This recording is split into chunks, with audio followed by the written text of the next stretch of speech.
National Highway Singda Senkhai Thumkhai Toriba Madi Athingba Piriba Singh NSA Panduna Fanaba Honoragani Haina Home Minister Govindas Konthauzamna Fongdokre Wafamasi Security Force na status sigi tungan Bamafam Dagi Fagalakiba Madi Security Force Tapikalakiba Bom Nongmay Madi Nongmay Maru Singh Miam the Utkibagi Thoramda Magna Fongdokibani display on the initiatives towards bringing normalcy in Manipur Haina Ngasi Ahanba Manipur Rifles ki parade ground the Pangtokiba Thoram Maduga Mari Lainana Home Minister Govindas Konthauzamna hai Manipur gi lifeline oiriba National Highway sing asi ayamba matamda thingbana chingba satharakpa asina tampakta leiriba miyam khak natana chingi miyam da su tangai fadana changba potlam sing phangdabagi awaba potlum kaya nangli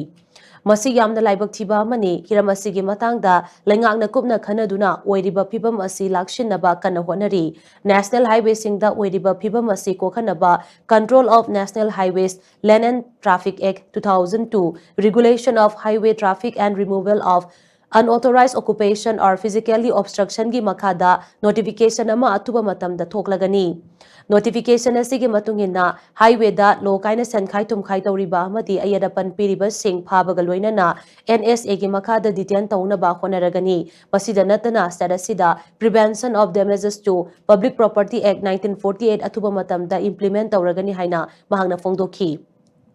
Mahangna makatana hai kenaba kaya leiragasu aikoi masala muktang punsinnaraga wari watai sanaduna lamdam asida tangdu leitaba puraknaba honaminasi Manipurda kundaminariba kanglu furup khudingmagna amaga mateng pangnaduna yaifaba lamdam ama ohenminasi aikoina yariba makai tongada thajaroisi pau ama phonglakpa matamdasu madu kayamu yamna chumlabage haibadu verification tawminasi haina mahangna makata ki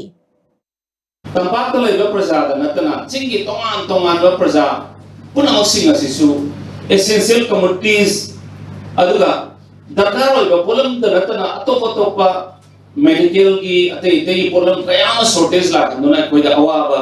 kaya na koi toina nangi masi yamna kumna honorable chief minister amasung koi council of ministers sing khanana matungda koi Control of National Highway Land and Traffic Act 2002 Regulation of Highway Traffic and Removal of Unauthorized Occupation or Physically Obstruction by any organization, not an individual. Masida extortion tawriba, intimidation tawriba,